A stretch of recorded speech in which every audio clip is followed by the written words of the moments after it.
Historias que inspiran, estrategias que transforman y mapas para navegar el mundo financiero. Esto es Growhub Talks, las estrategias que buscabas ahora en un podcast. Comencemos. Bienvenidos a otro episodio de Growhub Talks, donde exploramos las mentes estratégicas que están transformando el mundo financiero.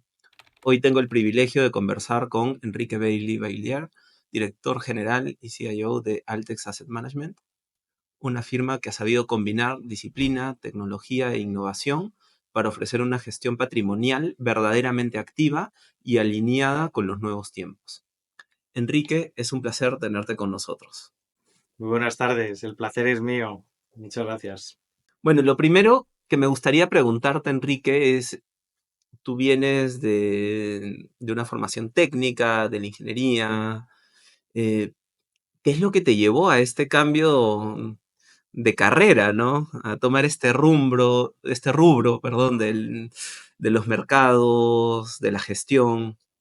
Bueno, un poco por inquietud previa y otro por las casualidades de la vida que te junta con las personas que luego hace que esto sea posible. Pero a mí como ingeniero, una de las cosas que a los que le daba vueltas cuando empezaba mis primeros trabajos y a ganar dinero y bueno, aquí en España lo cierto es que la primera inversión que te planteas es la compra de tu casa y yo empecé muy pronto con eso y entonces bueno, empiezas ya a pensar en tu crecimiento patrimonial cómo hacer y luego yo pensé, yo en la industria de telecomunicación era una industria que se presentaba muy rentable y muy puntera. Yo empecé en el año, la carrera en el año 94, pues para el año 99-2000 yo ya estaba trabajando a pleno rendimiento. Y tenía siempre la inquietud de decir, bueno, y si yo gano dinero con mi profesión, con lo que sea, ¿qué hago luego con él? O me di cuenta que no tenía ni idea de cómo gestionar mi propio dinero y cómo planificar mi patrimonio y que otras personas en el mundo sí que lo hacían. Entonces yo tenía esa inquietud. Con los años acabé desarrollando una primera parte de mi carrera en la industria de telecomunicación. Después me inquietó más el mundo más empresarial y acabé haciendo un máster, un Executive MBA en el Instituto de Empresa, que me puso en contacto con unas personas que es a que a su vez que me puso en contacto con el fundador de esta casa, que es Carlos de Exeus, y esta persona, un gran amigo de los dos y que había trabajado con los dos, porque conmigo en el máster y con Carlos en una de sus empresas, y nos puso en contacto y vio que ahí habría un match. Y entonces, gracias a Carlos y a Manuel Gómez del Río, que era el que nos conectó, pues acabé aquí, un poco a la aventura y a desarrollar lo que viniera. Y entonces ambos confiaron en mí y yo di el salto a meterme en una industria de la que tampoco tenía ni idea. Entonces era un poco de vértigo en entonces y no solo el vértigo, sino que además con muy mal timing, muy mal timing. Yo empecé en la industria de telecomunicación en el año 2000 y en el año 2001 pinchó la burbuja de las .com. En el año 2007, en mayo, yo me metí en la industria financiera. Y en 2008 viene la gran crisis financiera global. No sé, tengo muy mal timing y eso no solo ha condicionado el cómo hemos desarrollado las estrategias, sino que, bueno, me ha dado una experiencia acelerada que ahora puedo aprovechar, desde luego. Sí, claro, ¿no? A mí me parece que es interesante porque es muy fácil ser gestor en un momento de tranquilidad. Lo interesante es cómo surfeas los momentos que todo está en rojo, ¿no? Que todo está cayendo. Y es ahí, o sea, más que un mal timing, yo diría que al contrario, es una experiencia interesante, ¿no? ¿De qué manera esto ha marcado tu visión de mercados? Desde luego, después de haber superado esas crisis, pues lo ves como una experiencia enriquecedora. En el momento era muy duro vivirlo, era muy duro. Ericsson, que es la empresa donde yo empecé a trabajar de Teleco, pasó de 107.000 empleados a 57.000 3 años más tarde. Entonces, lo que es diezmar una empresa, yo sobreviví a toda esa criba, pero claro, es una situación muy eh, de muchos nervios. De hecho, tuve muchos compañeros, no solo de Ericsson, sino de otras empresas más pequeñas que allí quebraban una barbaridad de empresas, pues casi cada mes en la crisis de las .com. Y de ahí, mira, de esas crisis salieron grandes empresarios, porque luego compañeros míos de profesión se volvieron empresarios, no porque tuvieran una vocación empresarial de largos años, sino porque me decían, y de, oye, mira, es que la empresa en la que más he durado ha sido 10 meses, en los 3 años que llevo trabajando.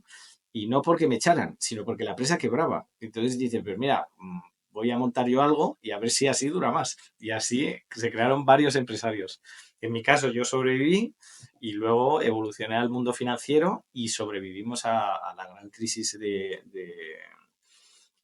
2008 y 2009, que desde luego fue un antes y un después en la industria financiera. Sí, claro. ¿Y de qué manera? Porque sabemos que en ese momento no solo juegan datos técnicos y la vivencia de la economía, sino también se juegan mucho las emociones, ¿no? Tu enfrentamiento a ese instante como profesional y como persona. Entonces, ¿tú crees que de alguna manera tu formación más científica, más numérica, te da una cierta ventaja respecto a un gestor tradicional? Me da un prisma distinto. O sea, es un enfoque distinto a cómo analizar y cómo interpretar la realidad. Yo, en mis primeros años de Teleco, desarrollaba sistemas de reconocimiento y de locutor. Entonces, yo diseñaba los sistemas que luego permiten analizar la voz de una persona y detectar que es esa persona y no otra. Eso, para conseguir hacer eso, analizábamos voz y es una señal que combina información y ruido. Y ahí descomponíamos lo que era información y lo que era ruido. Yo creo que ese inicio es lo que me lleva a interpretar el mercado de una forma muy similar. Yo veo la evolución de las empresas y de los ratios financieros de una empresa o de la evolución del beneficio o los componentes de su balance y ahí identifico una señal. Entonces esa señal contiene información sobre la propia evolución de la empresa, sobre su innovación. También incluye ruido, que es la política monetaria de la región en la que esté ubicada, la situación económica en la que esté el mundo en ese momento. Ahora los aranceles de Trump pues, están afectando a empresas y nada tiene que ver con lo que hacen esas empresas en su desempeño, innovación, en sus ventas, etcétera, pero afecta a su cuenta de resultados y afecta al crecimiento de su balance. Entonces, de esa descomposición de señal y ruido, cuando la llevas al mundo financiero, te das cuenta que puedes aplicar determinadas técnicas que igual desde el mundo tradicional te fijas en otras cosas. ¿De qué manera? Porque todo lo que venimos hablando habla de justamente, yo creo, del papel que tienes dentro de Altex. Entonces, hay un cambio, un rebranding, por llamarlo así, de Altex y el cambio del enfoque en fondos alternativos a la multiestrategia, a un enfoque más cuantitativo. Entonces, yo creo que ahí tú, por lo que venimos hablando y lo que podía investigar, has tenido un papel clave en ese giro de toda la empresa. Cuéntanos un poco de eso. Mm. Pues mira, todo este giro ha sido también acompañado por mi socio y fundador de la empresa, em, que también ha vivido las crisis en carne propia y con mucho dinero en juego. Entonces, realmente empezamos en el mundo alternativo porque era antes del año 2008 un buen instrumento para ir generando alfa con independencia de la evolución de los mercados. ¿Y eso por qué? Porque al final el mercado entendiendo el mercado por la renta variable, que es el activo que más que domina, digamos, la rentabilidad en el mundo, no es el activo en el que más se invierte, porque en general el mundo es conservador, pero es el que domina y es el termómetro de rentabilidad y de riesgo en el mundo. Entonces, si la renta variable es el principal activo para ganar dinero a largo plazo, entonces a los seres humanos y a los inversores les condiciona mucho lo que ha pasado en los últimos 10, 15 años. Y fíjate, esta empresa se funda en el año 2003, con posterioridad a la crisis de las .com.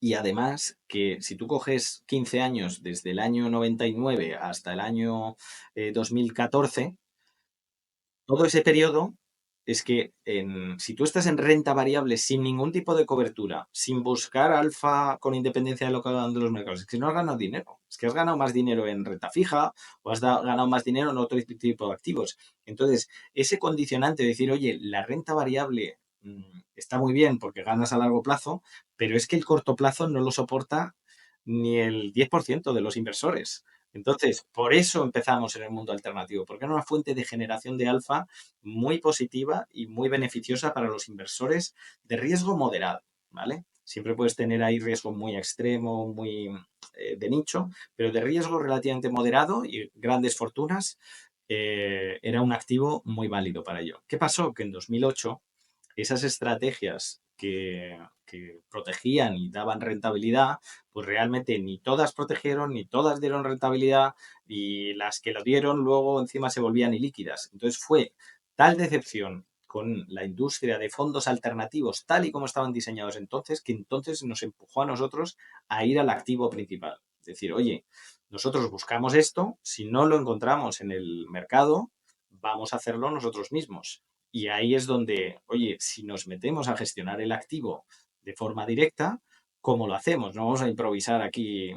Entonces vamos a dotarnos de la tecnología y a elaborar estrategias que nos alejen de la discrecionalidad de adivinar dónde va el mercado. No nos gusta adivinar.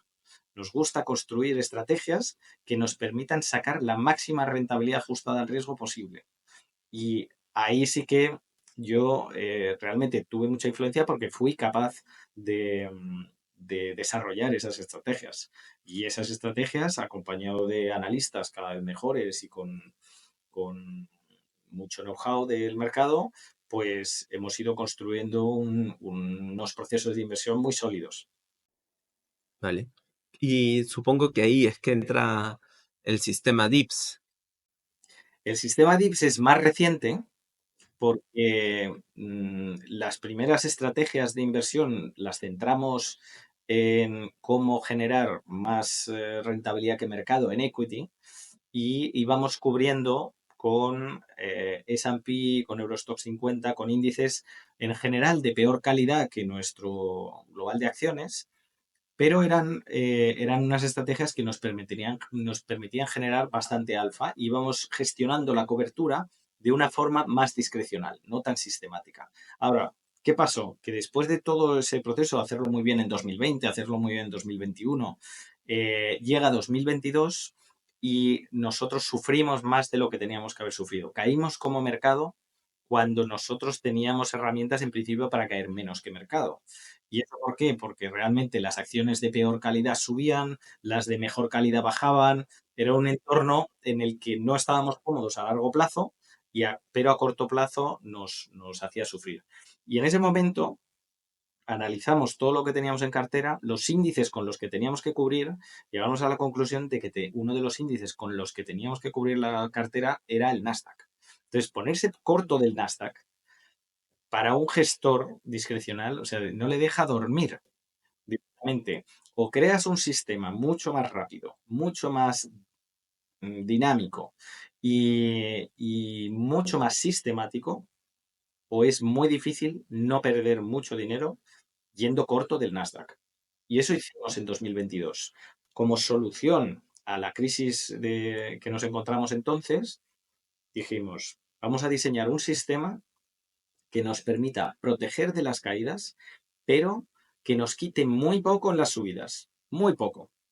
¿vale? Porque después de las caídas de 2022, lo que no podíamos hacer era ir con un fondo tranquilito que no recuperara en la recuperación de mercado. Y así surgió DIPS. Así surgió DIPS y eso es lo que nos ha permitido tener unas rentabilidades muy buenas desde 2022. 2023, 24 y ahora 25. En el 25 nos está dando pues un 4% de rentabilidad este sistema, solo este año. Está buenísimo. Bueno, y me parece importante resaltar cómo al final de cuentas el aprendizaje se da en este enfrentamiento, ¿no? Con diferentes circunstancias. Por eso al principio me parecía relevante decir de que lo mejor que le puede pasar a un gestor es tener que enfrentarse a eso y sobrevivir a eso. Mm. Eso, mira, muy interesante lo que dices, porque no todo el mundo está de acuerdo con eso. Entonces, yo lo vi en 2008, que me pilló mucho más novato en esta industria, pues bueno, era después de entrar ahí y tener esa crisis tan importante sin llevar ni siquiera un año en el mundo financiero, pues yo era todo ojos y a ver qué funcionaba mejor, qué no funcionaba, tal. Y vi que hubo dos cosas o dos estrategias que funcionaron espectacular en 2000. Una eran los fondos sistemáticos, ¿vale? Que luego perdieron un poco de tracción cuando ya los bancos centrales empezaron a distorsionar mucho el mercado y les costaba más eh, mantener la rentabilidad en los años posteriores de recuperación. Y era un poco caja negra. Entonces, por un lado, te protegían mucho en una crisis como el 2008, pero era un poco caja negra y no sabías muy bien cuándo iban a subir, cuándo iban a bajar.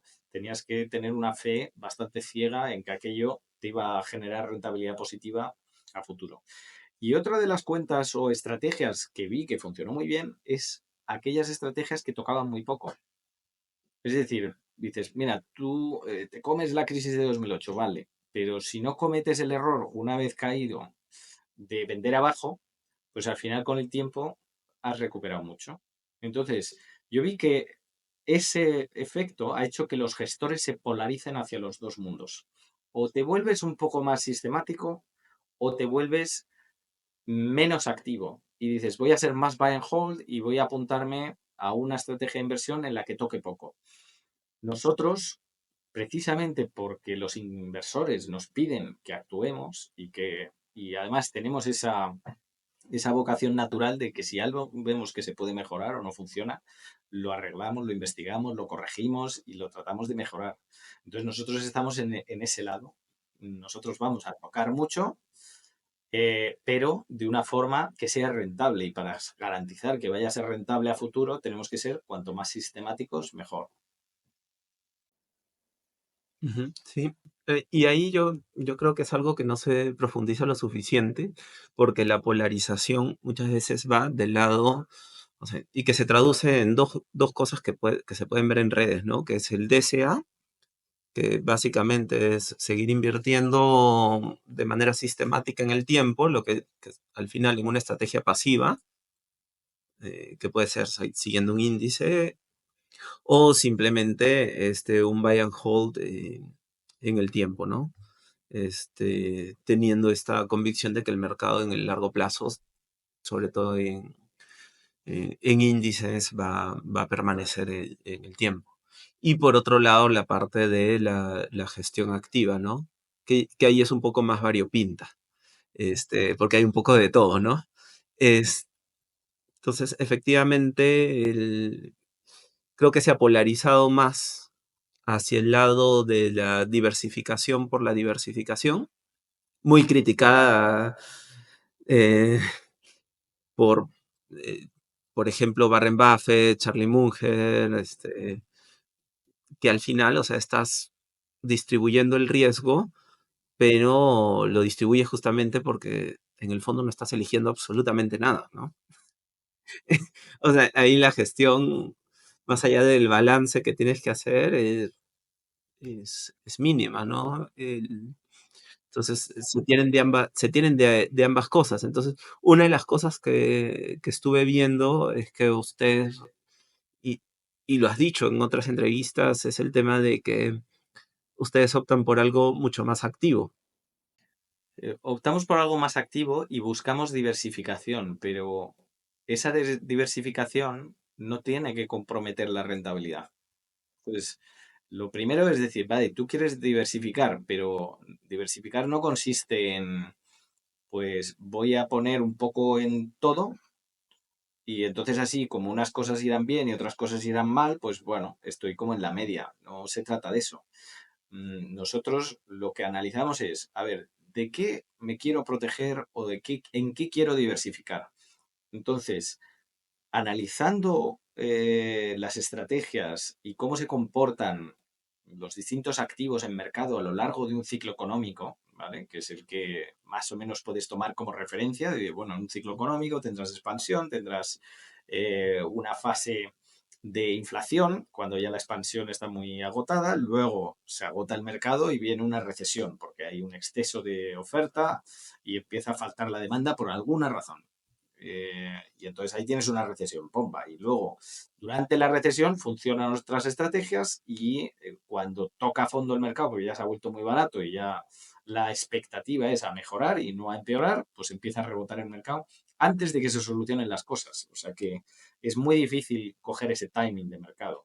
Y es tan difícil e influyen tantas cosas que al final, por eso la gente no diversifica, porque yo no soy capaz de adivinar cuándo va a empezar la recesión, cuándo va a empezar la recuperación, no soy capaz de hacerlo y nadie lo es. Entonces, la solución es, bueno, pues yo diversifico y unas cosas me ayudan en un momento, otras cosas, y al final te quedas en la media. Nosotros, precisamente por ser una gestora independiente y que al final tenemos que aportar algo diferente al mercado y queremos algo diferente para nosotros mismos, buscamos maximizar la rentabilidad. Y para nosotros diversificar, por ejemplo, nos diversificamos más eligiendo distintos factores que eligiendo distintas compañías. Si yo elijo 20 compañías y todas están en el mismo factor, me da igual tener 20 que 30 que 50 que 5. Es que se va a comportar muy parecido. ¿Vale? Entonces, al final, si tú quieres diversificar, tienes que diversificar en los factores. Y ya tenemos suficiente histórico y análisis como para identificar que, oye, tenemos 7 factores principales. Growth, momentum, quality, ¿vale? Esos son factores que te sirven para el 70% del ciclo económico y van a más que la media en general. Y luego tienes dos factores que te sirven para momentos muy específicos, como son value y size o compañías pequeñas, que te sirven, por ejemplo, el value te sirve muy bien para dos fases. O bien cuando todo se ha puesto muy barato y entonces eres capaz de identificar la calidad que hay en cosas que han caído mucho, o para la fase de final de ciclo con inflación. Pues para esos dos momentos el value, pero al final hay más tiempo de expansión que de momentos críticos de ese tipo. Las compañías pequeñas igual, en esa fase final de ciclo ganan mucho y en la recuperación de una crisis también ganan mucho más que los demás. Pero sufres más en una crisis. Y luego los dos factores que son más tranquilos y que te ayudan más durante la crisis son low vol equities y high dividend o compañías de alto dividendo, que las que los inversores están más tranquilos y reciben una remuneración temprana.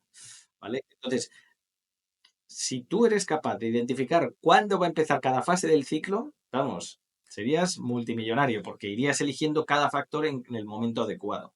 Entonces, nosotros tampoco conseguimos hacer eso. Tampoco conseguimos hacer. ¿Y qué hemos hecho?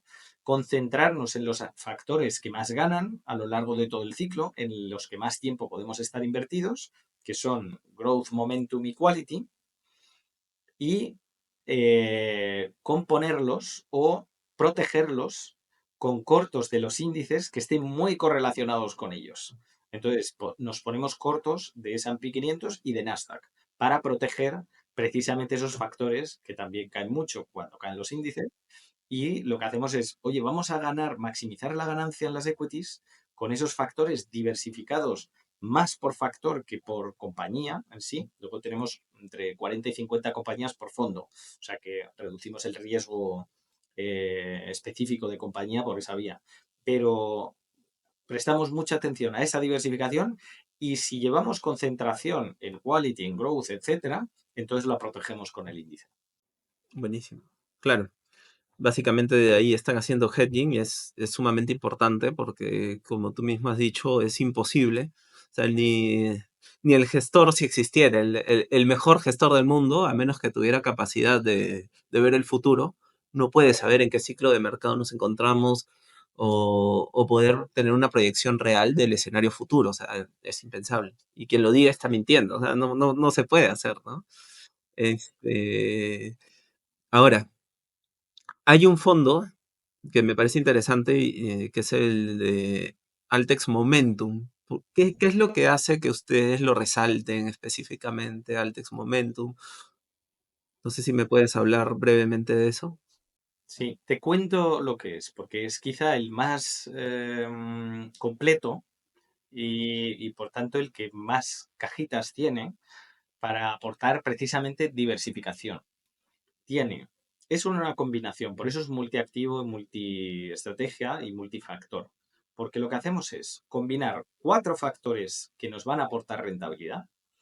Esos 4 factores son growth, high margin o quality, shareholder yield o acciones de alto dividendo o buybacks, y high book return, que son acciones más cíclicas, más cercano a value.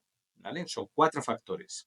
A esos 4 factores les pedimos un mínimo de calidad, crecimiento y momentum, ¿vale? Momentum técnico de acción. Entonces tenemos 4 factores que van a pesar algo parecido. O sea, en general, si encontramos acciones suficientes para completar cada bloque de la cartera, va a tener 4 bloques equiponderados, 25, 25, 25, ¿vale?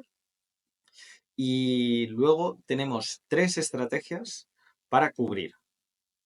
Una es DIPS, que es una estrategia sistemática para ir corto sobre índices S&P y Nasdaq. En el caso del Momentum, solo S&P. Tenemos otra estrategia sobre bono a 10 años americano, que es precisamente la que nos va a proteger de, de la ciclicidad que tenemos en el bloque High Book Return. Y tenemos otra estrategia de cobertura de dólar, porque como le pedimos, ponemos a todas las compañías del mundo desarrollado a competir entre sí para pelear por un hueco en el portfolio, al final tenemos sobreexposición a Estados Unidos. Y esa sobreexposición a Estados Unidos nos lleva a una sobreexposición a dólar, que en general es muy positiva para el fondo, pero que de vez en cuando tiene correcciones. Entonces, esa exposición a dólar la cubrimos puntualmente con otra estrategia de tendencia en eurodólar. Entonces, son 7 bloques, 4 de generación de rentabilidad sobre equities y 3 de generación de rentabilidad sobre eh, activos que nos dan cobertura al fondo. Pero ese matiz es importante. En la cobertura que nosotros hacemos, no buscamos implícitamente reducir la volatilidad del fondo. Lo que buscamos es que cada uno de los bloques de cobertura sea un generador de rentabilidad a largo plazo.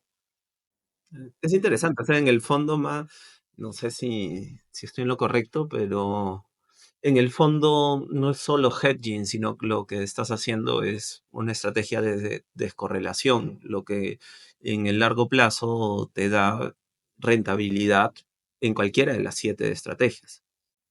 Está mucho mejor definido así. Está mucho mejor definido así. Efectivamente, son estrategias descorrelacionadas o correlacionadas negativamente con los bloques de, de equity que están diseñadas para generar una rentabilidad positiva a largo plazo.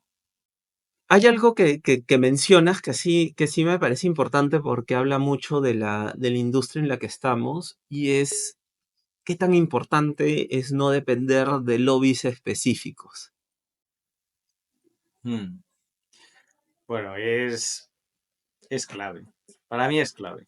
De hecho, la razón de mantener la independencia de la gestora, porque, claro, estando en un entorno tan pequeño y haciendo algo tan especializado, pues se acercan a nosotros muchas veces. Pero nos gusta mantener la independencia, porque al final es nuestro patrimonio, es el de nuestros clientes. no tenemos ningún conflicto de interés más que el de generar más rentabilidad para los clientes a largo plazo. Y eso es lo que te lleva a que, por ejemplo, en 2022 pudiéramos ir a cero exposición en bonos o en renta fija. Cero exposición. Si tú al final no tienes independencia, tienes que dar de comer a muchas áreas dentro de la empresa. Entonces, si no puedes hacer realmente virajes suficientemente agresivos pensando solo en el beneficio del inversor, pues bueno, le vas a dar un poquito de todo. Y un poquito de todo a veces no es lo mejor que recibe el inversor. Luego nosotros, al final, como gestora independiente, nos remuneramos por los activos que gestionamos. Entonces, cuanto más activos gestionemos, mejor.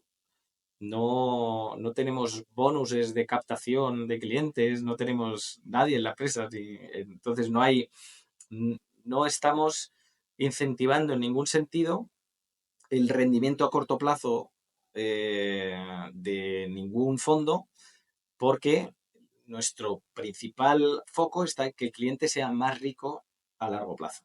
Y para serlo, tenemos que proteger el corto plazo, pero el foco está en el largo.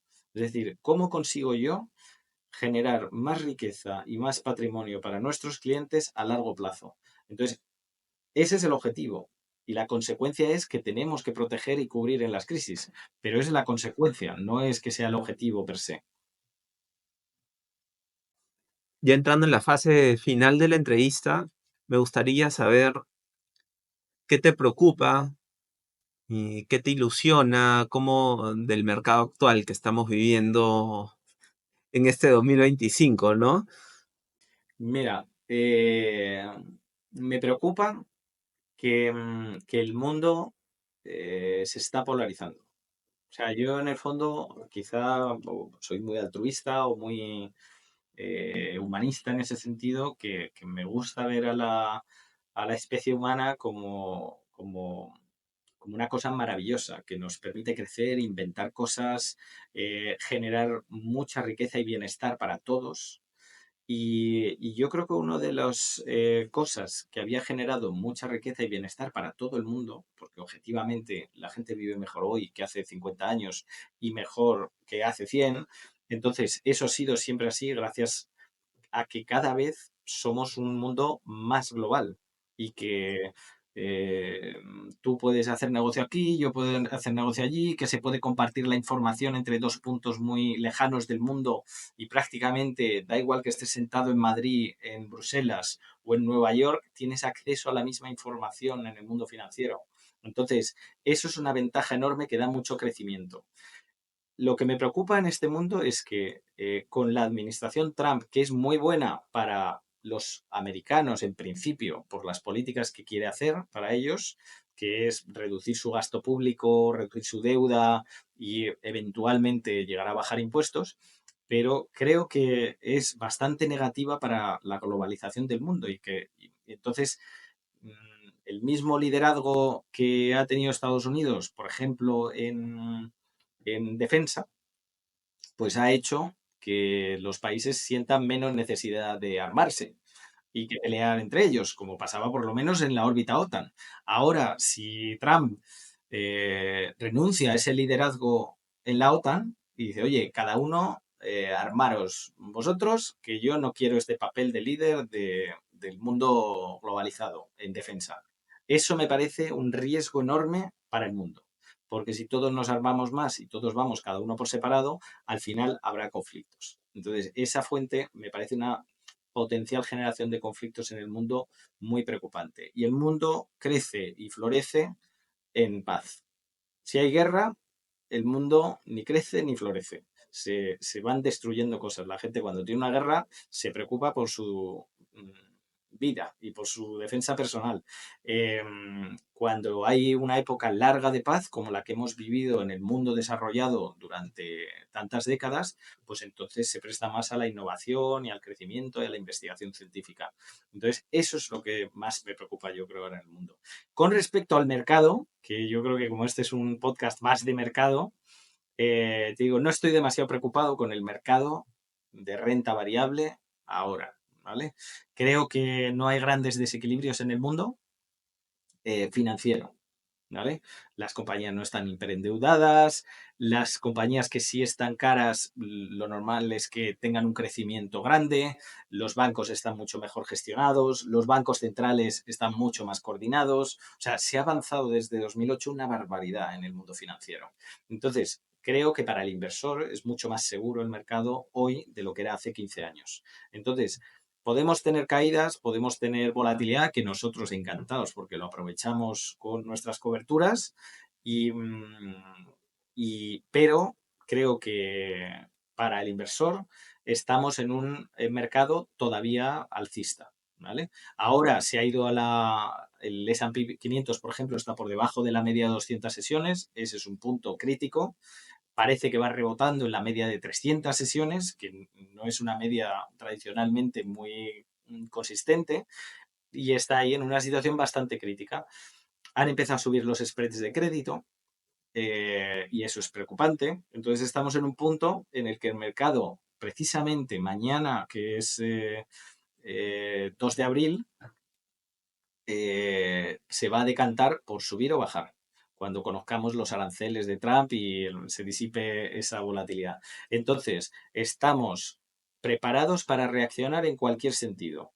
O bien la corrección acaba aquí y el año empieza a mejorar y a subir, que es estadísticamente lo más probable, o se enturbia todo y vamos a una corrección en lugar del 10, del 20, ¿vale? Pero no doy una probabilidad muy alta a recesión como se está escuchando mucho en mercado.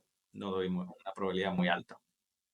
Bueno, me parece importante lo que has dicho, la reestructuración que se está dando a nivel global es realmente preocupante porque efectivamente las relaciones que habían entre países, sobre todo entre Occidente, es lo que ha permitido, ¿no? Este avance científico, es lo que ha permitido el poder hacer negocio, estés donde estés, en diferentes partes del mundo, y un poco que esta tendencia hacia nacionalismos está minando este mundo tal cual lo conocemos. Entonces, efectivamente, esto puede tener impacto incluso en la manera como podemos analizar el mercado, ¿no?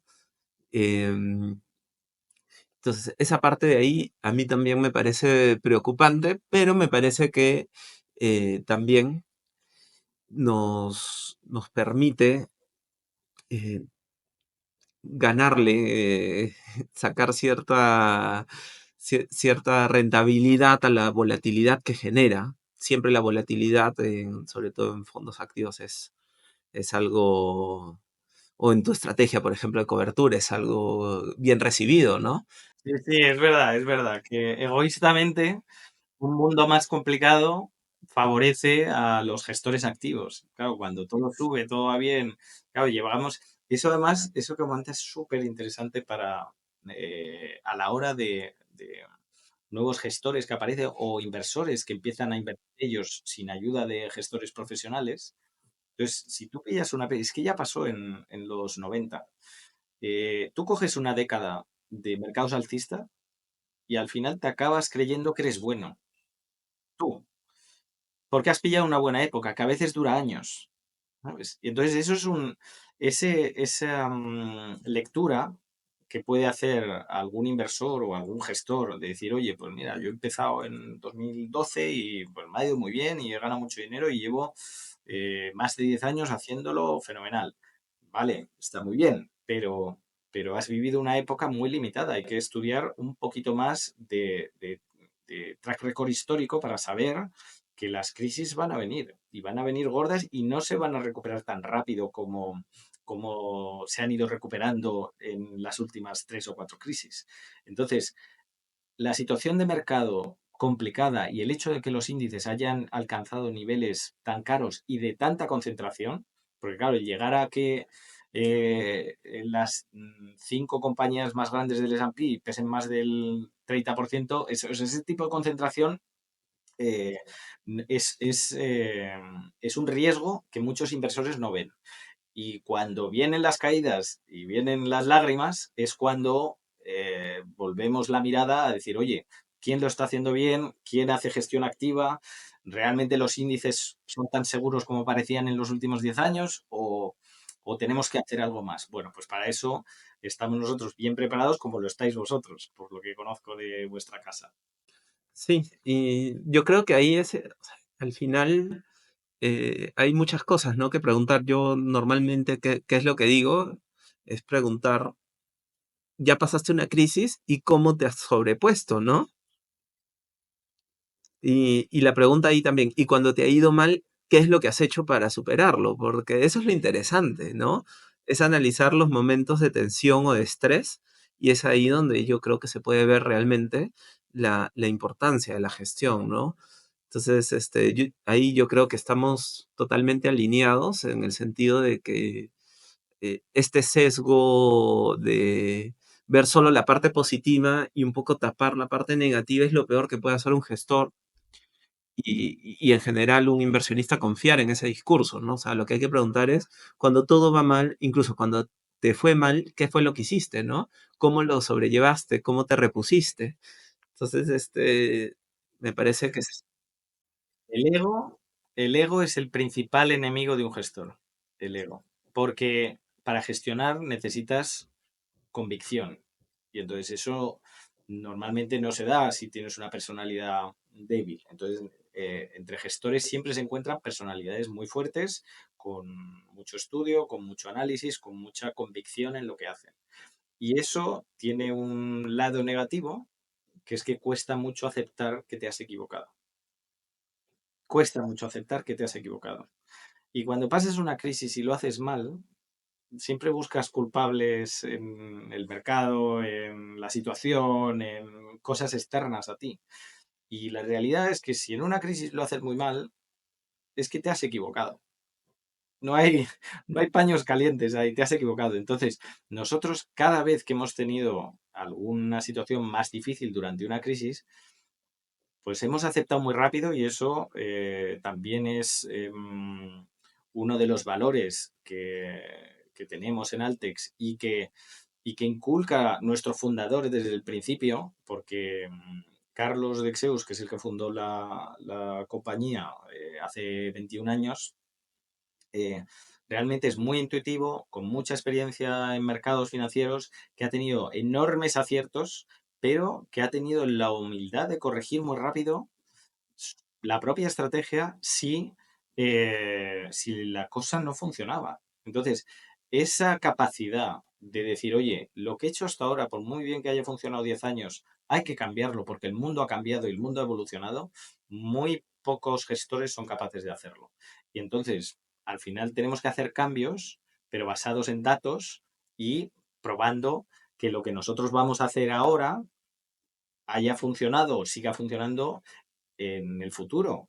Y entonces para eso tenemos el pasado a analizar y entonces analizamos hasta 25 años y de, oye, lo que pensemos que va a funcionar ahora, vamos a ver si de verdad ha funcionado en todas las crisis anteriores. Y si ha funcionado en todas las crisis anteriores, entonces podemos tener un mínimo de confianza en que va a seguir funcionando. Esa es nuestra mentalidad y esa es nuestra filosofía. ¿Qué le recomendarías a un inversionista Nobel? Y centrarse en rentabilidad, centrarse en protección. Mira, si es un inversor con muy poca experiencia, el primer conflicto mental que va a tener es distinguir lo que es dinero de lo que es un activo financiero. Esa distinción la tiene que, cuanto antes la entienda, mejor. Es decir, tú estás acostumbrado a tener dinero en la cuenta que viene fruto de tu trabajo y tu ahorro, ¿vale? Y entonces estás acostumbrado a que eso suba. No lo comparas con nada, pero eso va subiendo fruto de tu trabajo diario. En el momento que tú empiezas a analizar lo que hace la inflación con ese dinero, la capacidad de compra y tal, te das cuenta que tienes que invertir si no quieres perder capacidad adquisitiva a ese futuro. Y entonces cambias dinero por activos, activos que te dan rentabilidad. Entonces dejas de tener dinero y pasas a tener en propiedad activos que te dan rentas futuras. Entonces tú compras esos activos porque te van a dar rentas futuras y te van a dar apreciación de capital. Ese concepto, la mayoría de los inversores nobles no lo entienden. Entonces, ¿por qué? Porque tú esperas ganar dinero. Dice, oye, yo tengo el dinero aquí muy paradito en la cuenta, esperas ganar dinero. Y entonces el ganar dinero empiezas a medirlo a cortísimo plazo. Y entonces, si tú inviertes 100.000 euros y de repente ves que al mes siguiente aquello vale 95.000, sigues pensando en términos de dinero. Entonces dices, oye, yo he perdido 5.000 dinero. No, cuidado. Tú tienes activos financieros que valían 100.000 hace un mes y que hoy valen 95.000. Entonces, sí, efectivamente, si lo quieres reconvertir a dinero hoy, has perdido dinero. Pero tú no lo has comprado para reconvertir a dinero hoy. Lo has comprado por las rentas futuras que eso te va a generar o en la apreciación de capital que te va a generar.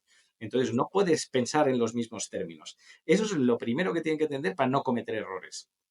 Entonces, una vez que entiende eso, ya el siguiente paso es decir, oye, si vas a necesitar dinero, entonces piensa a qué plazo lo vas a necesitar.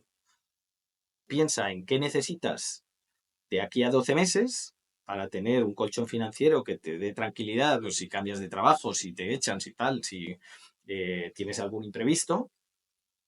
Y luego separa lo que vas a necesitar de aquí a 12 meses de lo que puedes invertir a largo plazo. Y tenlo separado. Entonces, tú asegúrate de que lo que tienes de aquí a 12 meses está tranquilito y que tú no lo ves fluctuar mucho de precio. Y lo que puedes invertir a largo plazo, entonces déjalo correr.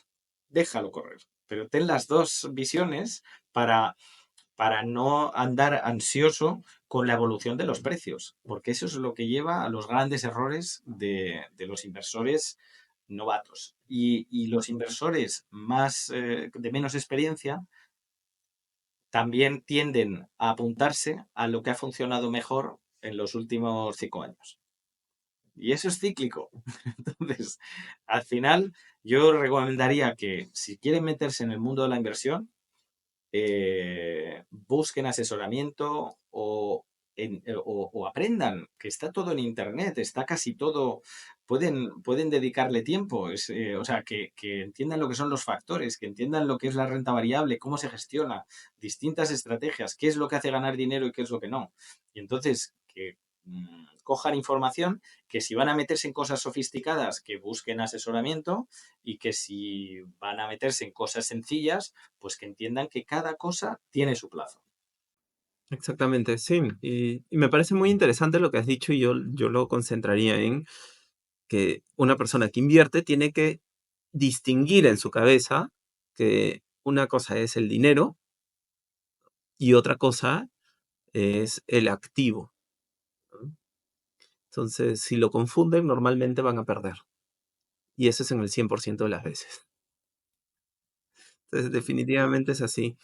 Y yo creo que ahí el valor añadido de firmas como Altex es que o sea, no es solo el conocimiento técnico, sino también el conocimiento de saber sobrellevar esa emoción, ¿no? Intrínseca de la inversión y poder guiar a una persona. O sea, es diferente. Y como dices, para un inversor Nobel, si quiere dedicarse, o sea, no es un trabajo a tiempo parcial, o sea, requiere experiencia y caídas, como lo hemos visto en esta entrevista. Es verdad, es una industria que pasa como en la medicina.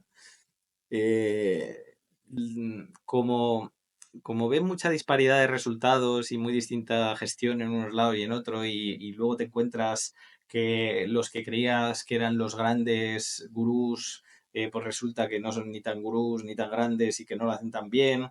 La confianza que tenía la gente en los bancos como entidades que de repente se desmorona, pues ha habido una pérdida de confianza brutal en el sistema financiero en los últimos 15 años. Entonces, es normal que la gente desconfíe y si da con la gente inadecuada, pues también. Y tiende, como en medicina, cuando un médico te falla, te automedicas y empiezas a buscar soluciones fuera de la medicina. La solución no es buscar soluciones fuera de la medicina o automedicarte o coger y ponerte a invertir sin mucho conocimiento. La solución es que si unos profesionales te han fallado, busca a otros que hay muchos muy buenos en la industria. Entonces, que lo que sea que te cuenten, lo entiendas. Eso es importante. O sea, no tienes que hacer su trabajo, pero tienes que entender lo que hacen y cómo puedes aportar toda esa gestión, porque no sirve de nada que nosotros hagamos la mejor estrategia y más rentable del mundo si resulta que luego el inversor, en cuanto cae un poco, pues se sale, porque entonces ya distorsiona todo el resultado final. Entonces, ahí se forma un tándem entre gestión e inversores que tiene que ser una unión inquebrantable, especialmente en las crisis. Por eso nosotros intentamos ser muy transparentes, explicar muy bien todo lo que hacemos para generar más confianza y que los inversores no cometan errores, especialmente en las crisis. Totalmente de acuerdo. Y bueno, esta es una pregunta que no tenía pensado hacerla porque ya era la parte final, pero así de manera breve, yo creo que hay una distinción bastante fuerte entre el gestor, ¿no? Que nos suele gustar explicar, ¿no? Un poco bastante a fondo, y el asesor financiero, ¿no? Porque el asesor financiero muchas veces está más centrado en el posicionamiento del cliente o del inversionista más que en lo que acabas de decir, ¿no? Entonces, no sé si ya, ahora sí, la última pregunta, solo que bueno, ya ha salido de la conversación, si puedes hacer esta distinción, ¿no? Y que a veces es un vicio del lado del asesor financiero que está más interesado en la venta, por llamarla así, más que en la asesoría, y el lado de que estamos nosotros, ¿no? Que es de la gestión. Mm, Claro, es un papel muy difícil el del asesor financiero, porque entonces cuanto más sepa el asesor financiero y más conocimiento tenga, mejor. Porque ¿por qué ha habido tanta confusión con el asesoramiento financiero muchas veces y ha habido tanta venta de producto que no debían en los bancos especialmente? Porque al final el cliente o su cliente no sabe de mercado. Nosotros nos encontramos con muchos clientes que dicen, oye, yo te he cogido a ti porque tú sabes de mercados o eso me has dicho a mí y, y, y entonces te voy a pedir que lo hagas mejor que el mercado. Porque para eso te cojo a ti, si no ya lo hago yo, ¿vale? Entonces, al final, el asesor financiero, si no está muy cerca de la gestión, es decir, si no tiene un conocimiento profundo de cómo se gestiona cada estrategia y de cómo se gestionan todos los activos, luego no tiene suficientes armas para rebatir algunas cosas que le echan cara a su cliente. Entonces, ¿en qué acaba eso? Que tiende a hacerle caso al cliente. Y el cliente dice, oye, pues yo he visto que esto ha ido muy bien, ¿por qué no cogemos ahora esto? Y entonces el asesor financiero, en lugar de rebatirle al cliente, pues, o de convencerle de que eso no es lo mejor que puede hacer en ese momento, pues tiende a darle lo que pide. Y entonces al final acaban vendiéndole el producto que está de moda. Que está de moda los garantizados porque la gente está muy asustada con el mercado y resulta que el mercado ha caído un 30% y lo que tienes que hacer es ir larguísimo de mercado porque ahora el potencial de subida es muy alto y el potencial de bajada mucho menor. Pero como todo el mundo está asustado, oye, le voy a meter más producto conservador precisamente en el fondo de la crisis. Digo, pues eso va contra los intereses del cliente en el fondo, pero es lo que le pide, es lo que le acepta y es lo que coge. Entonces, eso es lo que yo creo que ha roto mucho la confianza entre el inversor, que luego cuando ya el mercado recupera, dice, oye, ¿por qué no me has metido aquí en esto que ha subido tanto? Y de, hombre, porque tú me dijiste que querías ser más conservador. Bueno, pues esa relación entre asesores e inversores muchas veces es muy difícil durante las crisis. Para nosotros es difícil también porque al final tenemos que explicar, pero es verdad que estando en la gestión, tú tienes muchos argumentos para mostrarle al cliente y generar confianza en él. Porque yo lo que te digo no es porque yo me lo invente o tengas que confiar en mí, no, no, es porque te presento los datos. Mira lo que ha hecho el mercado en todas estas ocasiones, mira lo que hizo después. Mira lo que hacen estos factores y mira lo que hacen después. Entonces, tú vas presentando dato tras dato tras dato y los inversores no son tontos. Los inversores, si se lo explicas bien y le muestras los datos y haces el trabajo, dice, oye, pues tienes razón. Vamos a hacer esto, pero no porque tenga que confiar en mí, en ti o en quien sea, sino porque tú has hecho los deberes y le has presentado los datos.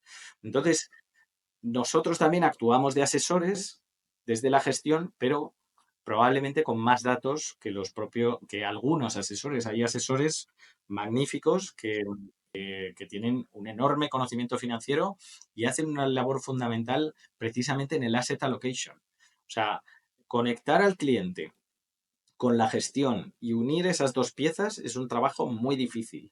Y para que el cliente pueda sobrevivir a todas las crisis y acompañarte durante todo el ciclo económico, necesitas entenderle muy bien y hacerle una cartera muy a su medida. Y ahí el papel del asesor financiero es fundamental. Y yo les recomendaría que se dotaran los asesores de cuanto más conocimiento profundo de los fondos que asesoran, mejor. Y cuanto más cerca estén de gestores, mejor. Entonces, si tú te sientes que estás separado de la gestión, preocúpate, porque el cliente lo va a notar. Te va a notar inseguro. Y los clientes no sabrán de mercados, muchos de ellos, pero saben de personas. Y saben cuando alguien confía en lo que dice y saben cuando alguien no está seguro de lo que dice. Eso lo detectan al minuto. Y ahí es donde lo único que puedes hacer es formarte más o conectarte más con gestores que sean transparentes contigo para que entiendas lo que se está produciendo en el fondo y por qué. Exactamente, sí, totalmente de acuerdo y un poco para redondear la idea, en efecto, un buen asesor financiero termina siendo el nexo correcto entre el interés del cliente y el fondo, los fondos con los que trabaja. Entonces eso me parece esencial. Bueno, Enrique, ha sido de verdad un gusto tenerte con nosotros. Y ahora sí, ya no voy a hacer más preguntas. Pues desde Altex Asset Management te agradezco mucho la charla, la oportunidad, ha sido muy interesante conoceros. Creo que tenéis un enfoque fantástico de cara a los mercados y al mundo financiero, de cómo hay que gestionarlo y cómo hay que conectar con los clientes. Y esta labor que hacéis de formar, de mostrarles mucha variedad de gestores, de estrategias, ayuda mucho a que los inversores al final ganen más a largo plazo, que es lo que al final cuenta. O sea que enhorabuena por vuestra labor. Esperamos que más adelante volver a tener una conversación, así que un fuerte abrazo. Gracias por acompañarnos en este episodio de GrowHub Talks. No olvides suscribirte para más conversaciones que inspiran y estrategias que transforman. Te esperamos en el próximo episodio.